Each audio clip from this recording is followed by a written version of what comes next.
Welcome to the quarantine kitchen.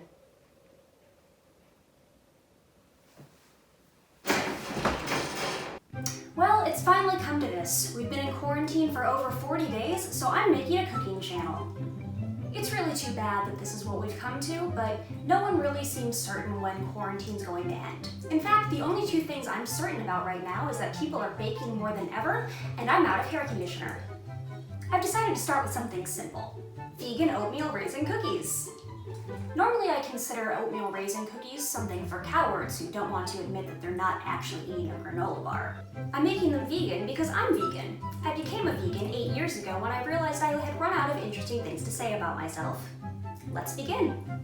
The recipe I'll be using today is from the blog My Darling Vegan. I tend to like her vegan recipes because even though they're vegan, they're pretty non-judgmental. She doesn't really care whether or not I use desiccated coconut sugar or the regular stuff from Mariano's. Let's get to the ingredients. Vegan butter, granulated sugar, brown sugar, unsweetened applesauce, vanilla extract. If for some reason you don't have vanilla extract or can't get to the store to get more, you can always substitute bourbon.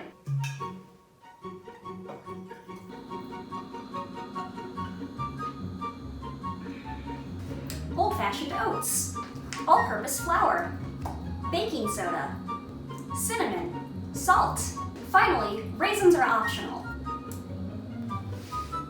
Let's begin. First, we're going to cream together the butter, or fake pretend butter, with the sugars.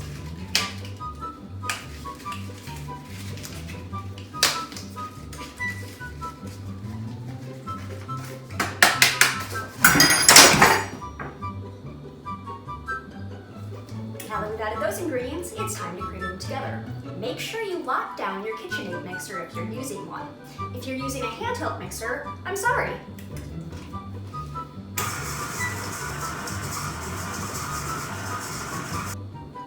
An added tip, make sure you use room temperature or partially melted butter. This may take a while. While that continues to cream, let's mix together some of our other ingredients. Go ahead and mix the dry ingredients by hand. Our wet ingredients should be done mixing by now, and should resemble, I'm going to call that really dry peanut butter. Add 1.5 teaspoons of vanilla, followed by 1/3 of a cup of unsweetened applesauce. I tend to think that applesauce is one of the most disgusting foods on the planet because of the texture and overall lack of taste, but for some reason it can substitute eggs in vegan recipes. At this point, the recipe says that the dough should look somewhat curdled, which is disgusting. Now we're going to slowly add the dry ingredients into the wet ingredients and hope we don't make a giant fucking mess. At this point, your dough should be well mixed and mostly clumped around the panel. According to the recipe, our next step is to cover the bowl and chill in the refrigerator for 30 minutes. In the meantime, feel free to clean up your workstations. Time certainly flies with the magic of movie making. I didn't actually clean my workstation up. Instead, I reviewed enough footage to realize that my head got cut off for most of the previous segment. Super! Now that our dough has had time to cool, it's time to make the cookies. These cookies need to bake at 350 degrees Fahrenheit. Next, you'll need baking sheets.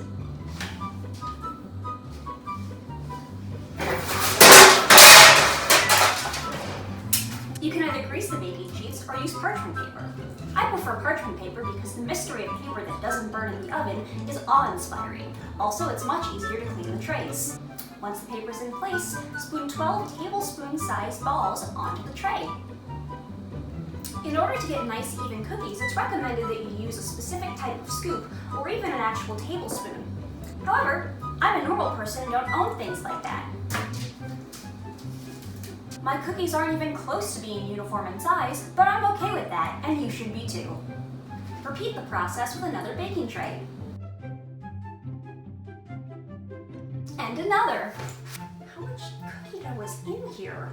3 dozen cookies? Having just realized that this recipe actually yields 36 cookies, if you don't want to make that many, you can always freeze the dough. It should keep for up to a couple weeks. I'm not going to do that though because that's for quitters. There's still a lot of cookie dough left. Once all the dough is on cookie sheets, the oven should be ready to bake. For best results, trays should go into the oven individually for 9 to 10 minutes. Here they are, fresh out of the oven. In a moment, I'll remove them from the baking sheet and put them on a cooling rack. In the meantime, I'm going to consider the downsides of having a homemade camera rig and wonder how much money I should really spend on this stupid internet cooking show. Well, they smell fantastic. Let's see how they taste. Hot! Oh, that's really hot. Well, it's safe to say that the taste buds I didn't sear off with a piping hot cookie are very pleased with the results. They're crusty on the outside, caramely and gooey on the inside, and the best part about this batch is they have no disgusting raisins in them. They're still quite hot though. That's all for this episode of The Quarantine Kitchen. Join us next time. Hopefully you won't have to, because hopefully the quarantine will be over soon.